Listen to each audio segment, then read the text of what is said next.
아, 제가 기도함으로 우리 수요 성경 공부 시작하도록 하겠습니다. 기도하시겠습니다. 하나님, 오늘도 말씀을 대합니다. 사무엘 선지자가 활동하던 그 시기에 이스라엘 하나님 백성들의 모습을 보며 우리를 돌아보게 하여 주옵소서.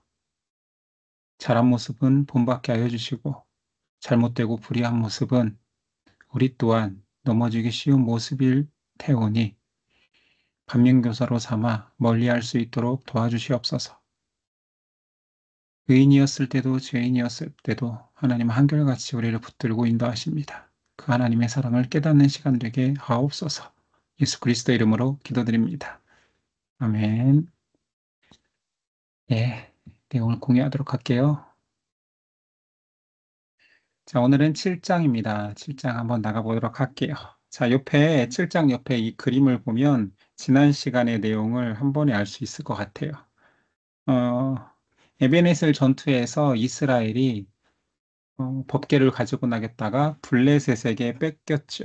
그 법궤를 가지고 있는 블레셋은 오히려 재앙이 생겨서 두려운 마음에 뭐라고 표현했죠? 지방에 방치해 두었습니다. 7개월 동안 방치했었죠.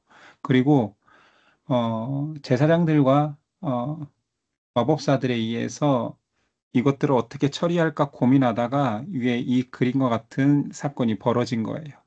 한 번도 쓰지 않은 수레에 저지나는 두 암소, 그것도 멍에를 메보지 않은 암소를 메어서 법궤를 올려놓으면 과연 이스라엘 땅으로 갈까 했더니 송아지가 울매도 그 소리를 뒤로 하고 베세메스 이스라엘 땅으로 갔습니다.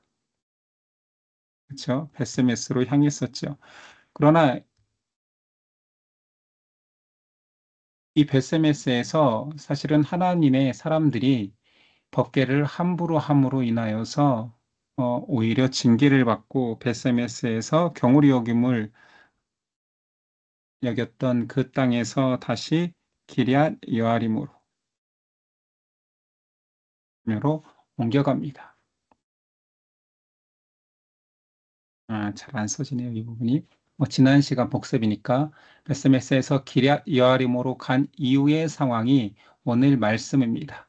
자, 한번 읽어볼게요. 기럇 여아림에서는 어떤 일이 벌어지는지. 자, 장제목은 아비나답의 집의 법궤, 기럇 여아림의 아비나답의 집의 법궤가 이제 있게 되는 내용이죠. 1, 2절. 기럇 여아림 사람들이 와서 여호와의 궤를 옮겨 산에 사는, 알겠습니다. 아비나답의 집에 들여놓고 그의 아들 엘리야사를 거룩하게 구별하여 여호와의 궤를 지키게 하였더니 벌써 베스메스 사람들하고는 태도가 다르잖아요. 그의 한 아들을 택하여서 거룩하게 구별하여 지키게 한다라는 게 핵심입니다. 베스메스 사람들은 함부로 다뤘잖아요.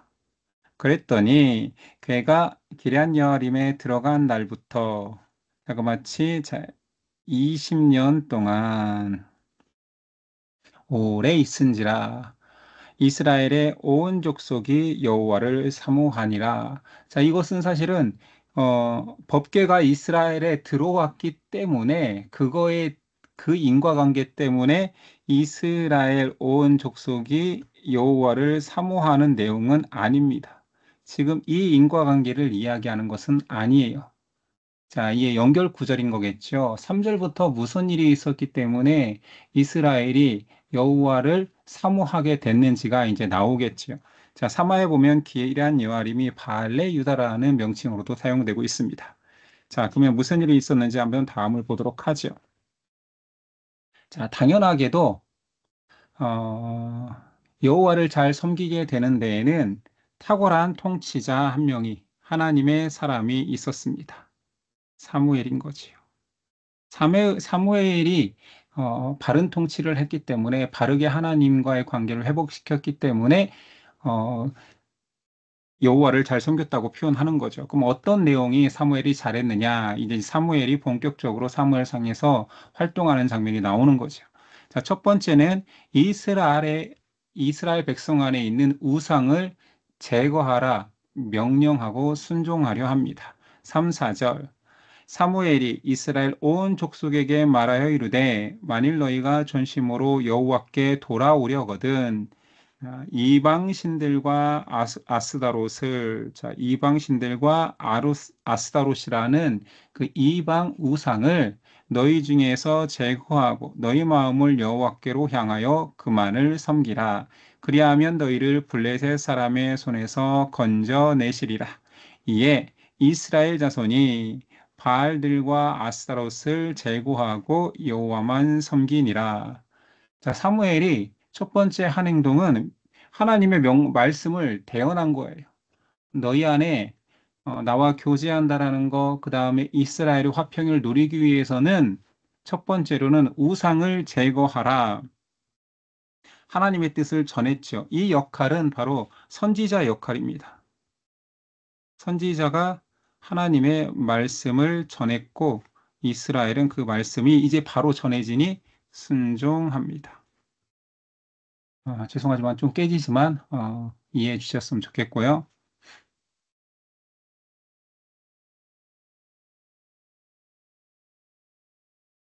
자, 그리고 두 번째 사무엘이 한 행동은 첫 번째는 선지자 역할이었습니다. 이 선지자.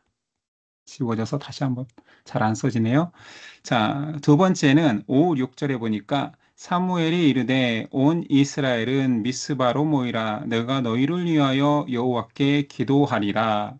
온 백성을 미스바로 모이라 합니다. 미스바 지역은 이 지도 오른쪽 한번 볼까요? 여기 있네요.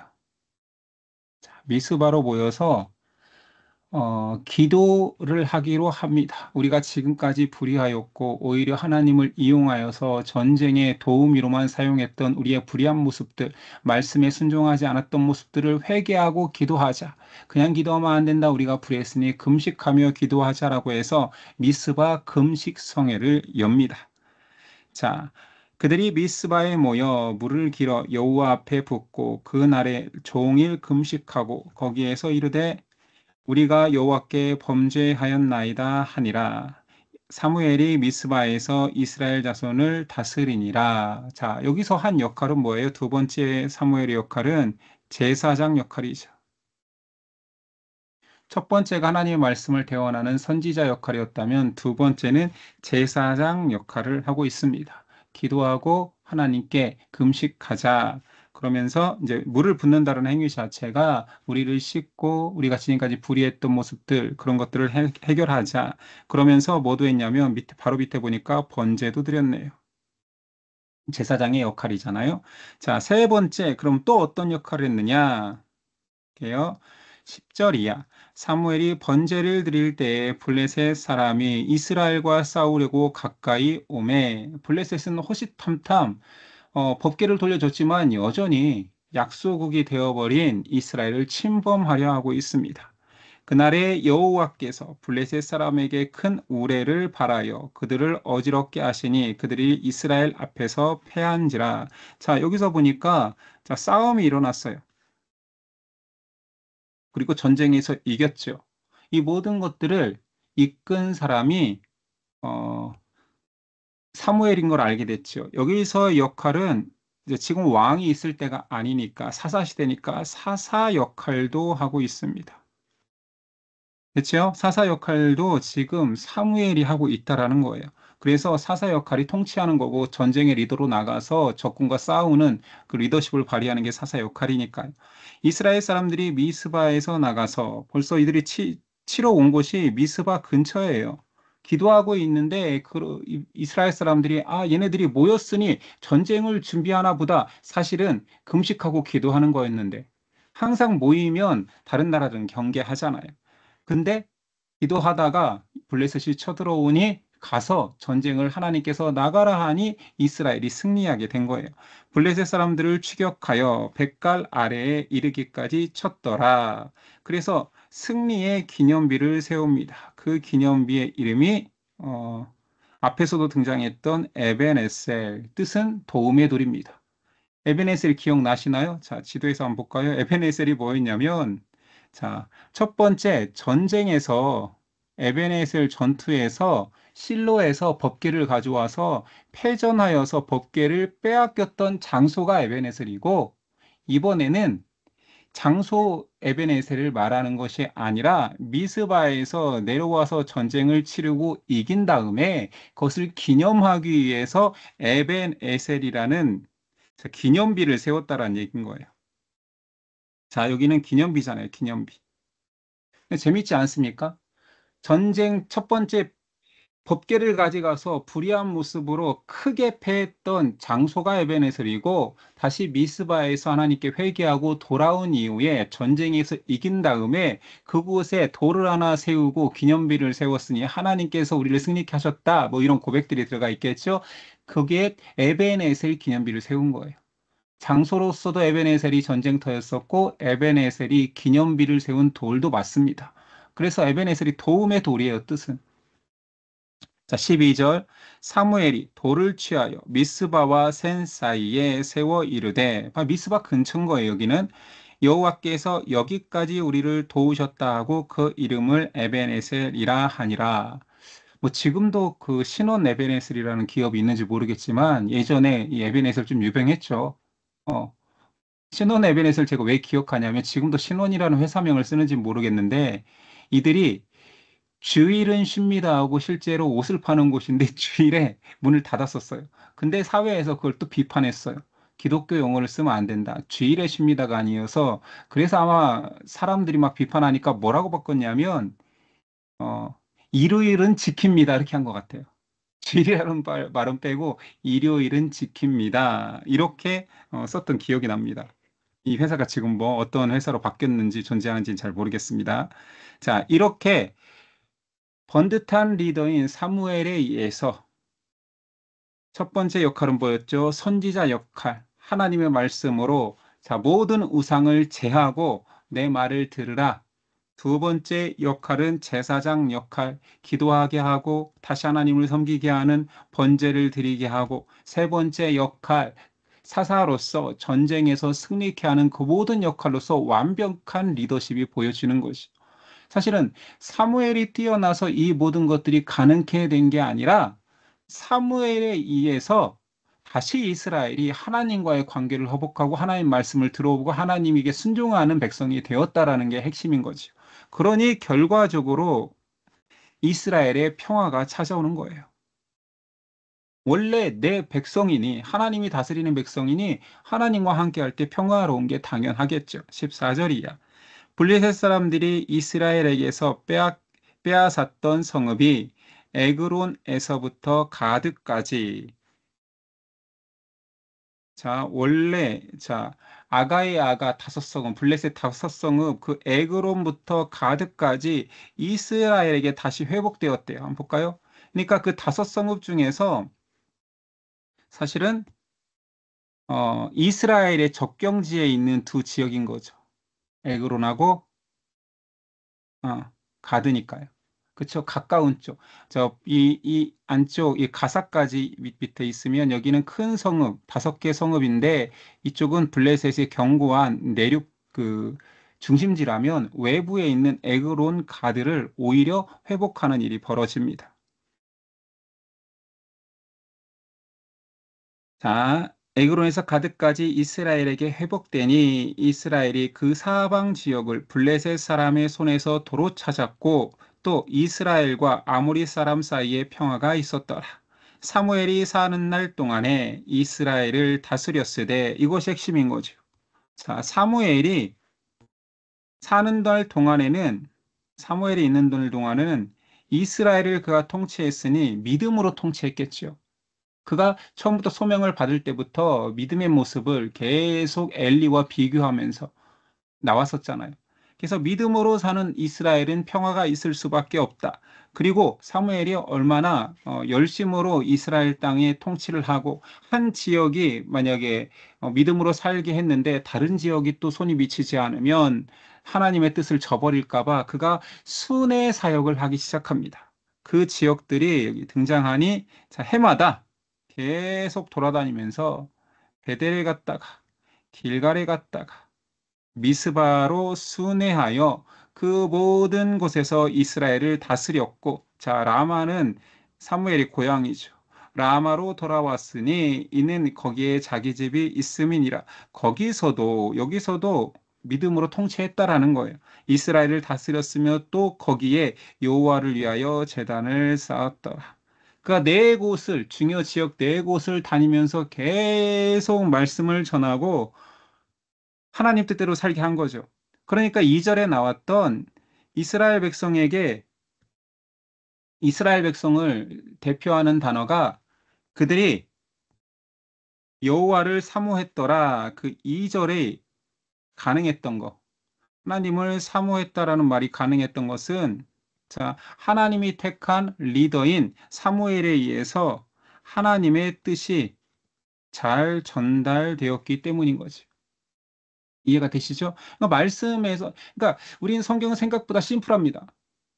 하나님은 말씀을 통해서 자기 백성에게 계시를 주시는 거죠. 그리고 그 말씀 안에서 살기만 하면 평화롭겠다는 거예요. 인간사에서 가장 중차대하고 무거운 일이 전쟁이잖아요. 죽고 사는 일이고 흥망이 결정되는 일이잖아요. 전쟁은 항상 그렇게 개인이든 사회든 나라든 가장 중요한 일이 전쟁으로 이루어지는데 그 전쟁조차도 말씀이 세워지고 하나님을 주인으로 삼기만 하면 다 형통할 수밖에 없다, 평화롭다, 그런 심플한 메시지인데 계속 인간은 죄 때문에 망각하는 거지. 심지어 이제 우리가 볼 텐데 8장에서부터는 그 주제가 본격적으로 드러납니다. 어떤 단어로? 왕으로. 사람은 끝없이 창조주가 있으니 피조물은 왕이 있는 거죠. 순종해야 되고 다스리는 자가 있음에도 이 사람은 죄 때문에 계속 그 왕의 자리를 자신이 갖거나 자기 욕심 안에 그것을 하나님의 자리를 계속 밀어낸다라는 것이 사실은 죄와 믿음의 이 상관관계입니다. 이 지도가 나왔으니까 한번 볼까요? 어디를 돌아다니면서 통치했는지. 자, 미스바와 베델과 길갈과 고향이었던 고향 하나가 안 나왔나? 아, 여기 있네요. 여기 라마까지. 이 네 곳을 돌아다니면서 계속 순회 사역을 했던 거죠. 저 베델, 길갈, 미스바, 라마까지. 사무엘이 끊임없이 순회하면서 했던 것은 하나님의 말씀을 전달한 거죠. 그리고 순종을 요구한 거죠. 이러면 평화로운데 이렇게 하나님의 통치하에서 이제 평화를 얻게 되니 안타깝게도 기억나십니까? 사사기의 악순환. 자, 평화가 있은 다음에 뭐가 있었어요? 또 죄가 오죠. 죄가 오니 울부짖습니다. 울부짖다. 기도라고도 할 수 있죠. 그랬더니 하나님이 긍휼히 여겨서 사사를 통하여서 해결해 주십니다. 그랬더니 평화가 오고 좀 여기다 옮길게요. 평화가 오니 다시 망각합니다. 이게 사사기의 악순환, 사사기 전체의 내용이었잖아요. 자, 평화가 왔으니 안타깝게도 또 이스라엘 백성은 망각합니다. 지금 사무엘 시대에도 사사기잖아요. 자, 이 사사기의 전형적인 패턴이 또 나와서 평화가 왔음에 그들이 다시 왕을 요구하는 하나님이 왕인 하나님이 택한 백성인 이스라엘임에도 불구하고 다시 왕을 요구합니다. 자, 왕을 요구하는 백성이라는 장제목의 8장입니다. 문제는 사실은 사무엘이 통치하에 이제 문제가 생기는데 엘리 때와 완전히 오버랩되고 똑같은 현상이 일어나요. 사무엘의 아들들에 대한 불만이 이제 이스라엘이 좀 붕괴되는 불씨가 되거든요. 한번 볼까요? 자, 이 사무엘의 아들들이 사사가 됩니다. 사무엘을 이어서 사사가 되는데 백성들이 만족하지 못하는 거죠. 자, 1절에서 3절. 사무엘이 늙음에. 저 이거 많이 들어본 거잖아요. 안타깝게도 늙으면 총기가 사라지나 봐요. 엘리가 늙음에 엘리의 아들들이 뭐 이런 게 나오잖아요. 사무엘이 늙음에 그의 아들들을 이스라엘 사사로, 자, 아들들이 사사로 삼습니다. 그 두 아들의 이름은, 장자의 이름은 요엘, 차자의 이름은 아비아라. 자, 이 이름은 사무엘이 믿음의 사람이니 아비가 얼마나 잘 지었겠습니까? 자, 요엘의 이름의 뜻은 에리드르가잖아요. 하나님. 여호와는 하나님이시라 라는 뜻이에요. 자, 아비야라는 뜻은, 이 아비라는 말이 참 재미있죠. 우리나라 말하고도 좀 비슷한 것 같아요. 여호와는 나의 아버지라. 이런 뜻이에요. 그러니까 사무엘이 믿음으로 아들들을 키우려고 애쓰고 이름도 지은 것 같아요. 장자 이름은 요엘이요, 하나님은 여호와라 하시던 고백이 들어간 거죠. 여호와는 하나님이라. 차자의 이름은 아비야라. 여호와는 나의 아버지라. 근데 그들이, 자, 부엘세바에서, 이스라엘의 남단이죠. 저 밑에까지 분명히, 이것도 의외예요. 지금 사무엘은 이스라엘의 중부 지방에서 통치하고 있는데, 어, 부엘세바는 저기 남쪽이란 말이에요. 지도 전체로 본다면 이게 내용을 좀, 이 지도 이렇게 있다고 생각하고 하는 거예요. 이 남단에 있어요. 부엘세바는. 그러니까 아마도 사무엘은 그렇게 아들들을 신뢰한 것 같지는 않아요. 그렇죠? 그것이 이제 어, 사사로 세웠는데, 중심이 아니라 저기 남쪽 끝에 부엘세바에서 사사로 통치하게 합니다. 그의 아들들이 자기 아버지의 행위를 따르지 아니하니, 아버지 행위를 따르지 않는다는 건 뭐예요? 믿음으로 하나님을 구하지 아니하니 이익을 따라 뇌물을 받고 판결을 굳게 하니라. 너무 안타깝게도 엘리 아들들의 모습과 오버랩됩니다. 그쵸? 음. 그래서 이런 모습을 보니 사실은 백성들이 갑자기 사무엘 시대에 왕으로서 하나님을 잘 섬기고 있는데 너의 아들들의 꼬락서니를 보니 이거 안 되겠다. 우리도 왕을 달라 요구하기 시작합니다. 그래서 힘 있는 이스라엘의 모든 장로들이 라마에 있는 사무엘을 찾아가는 거죠. 4, 5절. 이스라엘 모든 장로가 모여 라마에 있는 사무엘에게 나아가서 그에게 이르되 보소서, 당신은 늙었고 당신의 아들들은 당신의 행위를 따르지 아니하니 모든 나라와 같이, 자, 우리 힘 있는 나라 블레셋만 봐도 왕이 있지 않느냐, 모든 나라와 같이 세상 통치 방식처럼 우리에게 왕을 세워 우리를 다스리게 하소서. 자, 이 의미를 한번 따져봅시다. 물론 사무엘의 아들들이 리더십이 없고 심지어 이익에 따라 뇌물을 받고 판결을 걷게 하니 불의한 게 맞습니다. 자, 그러면 왕을 요구할 정당한 이유가 되나요? 잘 생각하셔야 돼요. 어떤 그 사회에 리더십이 문제가 생겼다.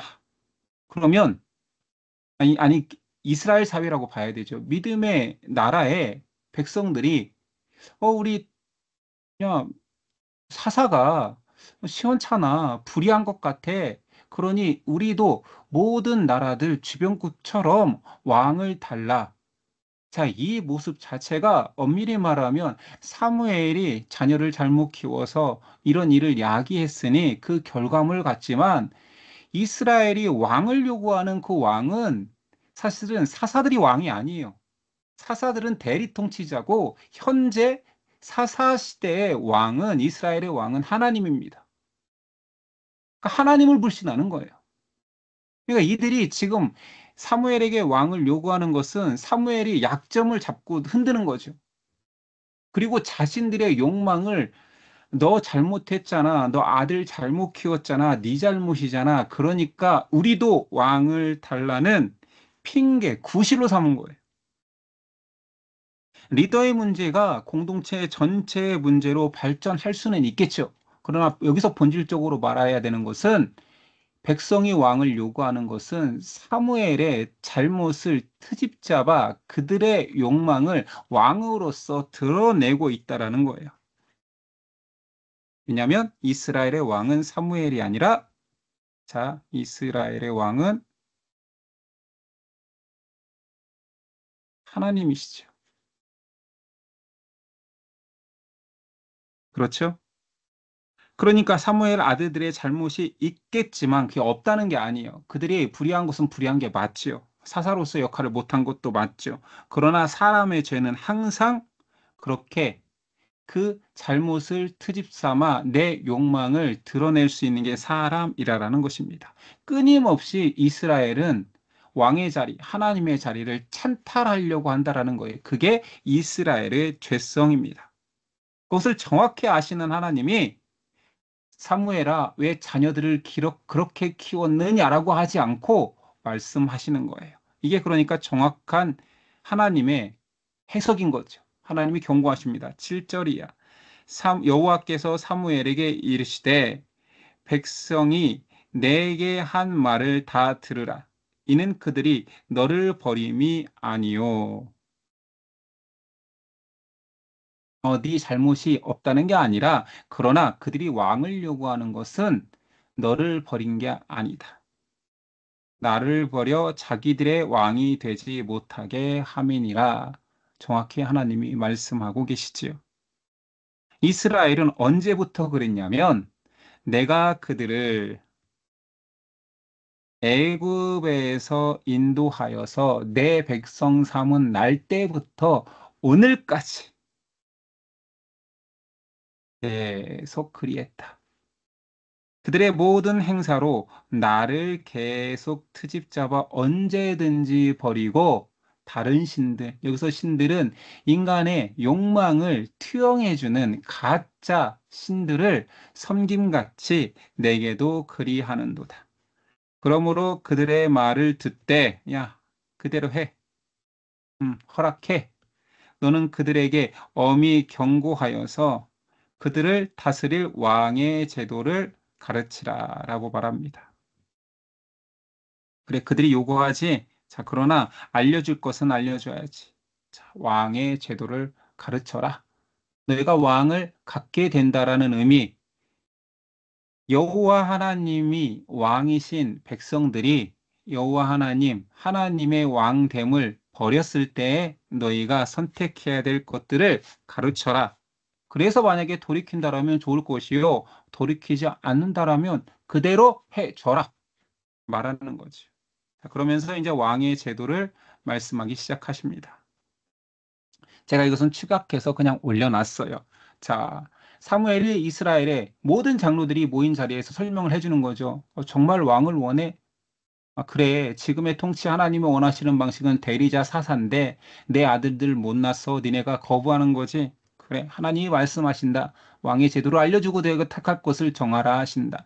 첫 번째, 왕이 이스라엘에게 생긴다면 너희 백성들, 너희 자녀들이 군인으로 끌려가는 것은 우선 알아야 될 거야. 아들들이 군인이 될 거야. 당연하죠. 징병이 되겠죠. 군인들이 전쟁에만 끌려가는 것이 아니라 평상시에도 왕을 호위하고 위정자들을 호위하기 위해서 군인으로 끌려가서 일을 해야 된다라는 거예요. 두 번째, 딸들은 왕과 통치자들의 시종이 될 것이다. 그리고 너희의 땅과 재산이 왕에게 귀속될 뿐만 아니라 통치자들에게 나누어 줘야 될 것이다. 그러면서 한 표현이 좋은 밭, 포도원, 감람원, 그 모든 것들이 귀속될 거야. 니네가 왕이 있으면 단순히 왕이 너희를 위해서 헌신하고 봉사만 하는 게 아니야. 너희가 바쳐야 돼. 그래서 결국 너희가 왕을 구하는 것은 왕의 종이 될 것을 요구하는 거야 라고 정확히 말해줍니다. 18절 그날에 너희는 너희가 택한 왕으로 말미암아 부르짖되. 자, 너희가 행복할 것만 같이 왕 있으면 무조건 전쟁만 이기고 승전국으로서 부만 찾을 것 같지. 그러나 택한 왕으로 말미암아 부르짖되 아마 울면서 또 하소연할 거야. 그때 나를 왕의 자리에서 찬탈하고 인간왕을 세운 너희에게 나는 응답하지 아니하리라 라고 전하라 말한 거예요. 자, 이것은 율법에도 있습니다. 신명기 17장에서 우리는 봤어요. 이거를 왕법이라고 해서 우리가 그때 어떻게 외웠냐면 삼금 일행이라고 해서 외웠었어요. 왕에게는 세 가지를 금하고 한 가지를 행하게 하라. 이방인이 태생적으로 이방인이 왕이 되는 것을 금지하라. 자, 이방인이 왕 되는 거 금지. 이방인. 자, 두 번째 병마를 많이 갖지 말라. 왕이 되면 병마. 왜 그러냐면 너희에게 왕법을 줄 때, 그러니까 이것은 하나님이 왜 율법에 왕법이 있을까요? 왕이 없었을 때 왜 벌써 율법에 왕을 넣었을까요? 하나님은 인간을 아시는 거예요. 죄성도 알고 있는 거죠. 그러니 너희가 왕을 만약에 그리고 너희는 틀림없이 왕을 구할 텐데 하나님은 다 아시니까 그때 왕법을 인해서 왕이 세워진다면 이런 것들을 하지 말라 할 때 병마를 많이 두지 말라. 왜냐하면 병마는 전쟁 무기로 사용되어서 너희가 하나님의 뜻을 저버리고 너희 힘을 과시하기 위해서 전쟁을 일으킬 것이다. 그래서 왕이 병마를 많이 갖지 말고 세 번째는 왕이 아내를 많이 갖지 말라.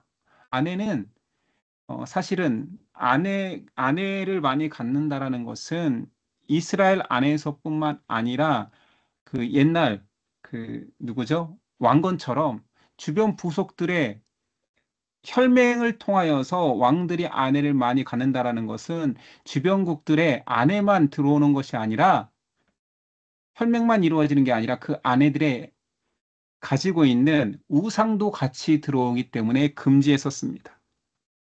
그리고 한 가지 행하라고 했던 것은 율법을 등사해서 옆에 두고 항상 읽으라. 왕이 해야 될 삼금과 일행이죠. 그러니까 벌써 하나님은 이스라엘을 알았어요. 그러니 하나님이 율법에도 기록해 놓은 것처럼 하나님은 이스라엘이 요구할 때, 왕, 니네가 분명히 이런 경고를 했음에도 불구하고 너희가 종이 될 것이라는 얘기를 했었고 너희가 그 왕 때문에 슬퍼 부르짖을 때 나는 응답하지 아니하리라 하더라도 너희가 택한다라면 허락하라라고 말합니다. 예견된 거지.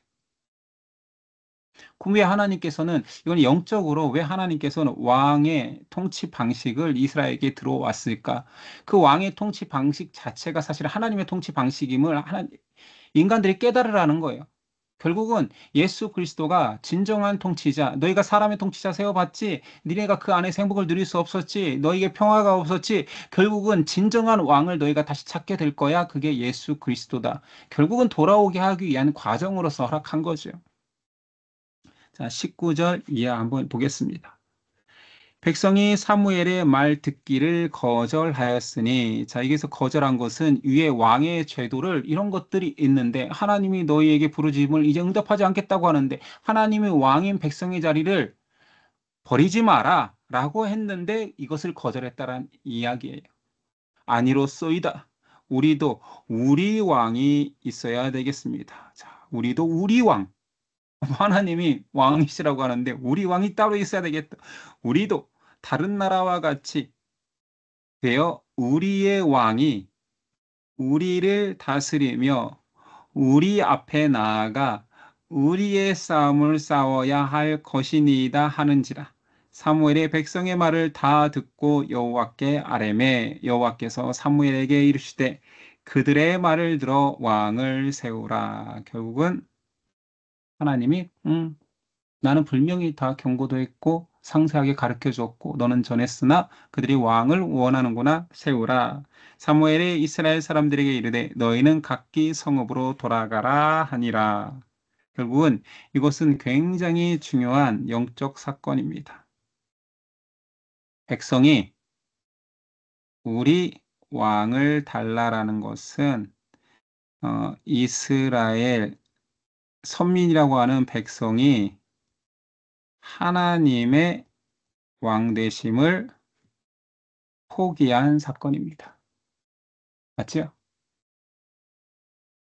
이렇게 하나님은 자기가 세운 백성에게서 왕의 자리를 빼앗기고 자신들, 우리 왕, 우리 왕, 우리를 위해 우리의 싸움을 해주고 우리의 욕망을 세울 인간 왕을 요구하게 됩니다.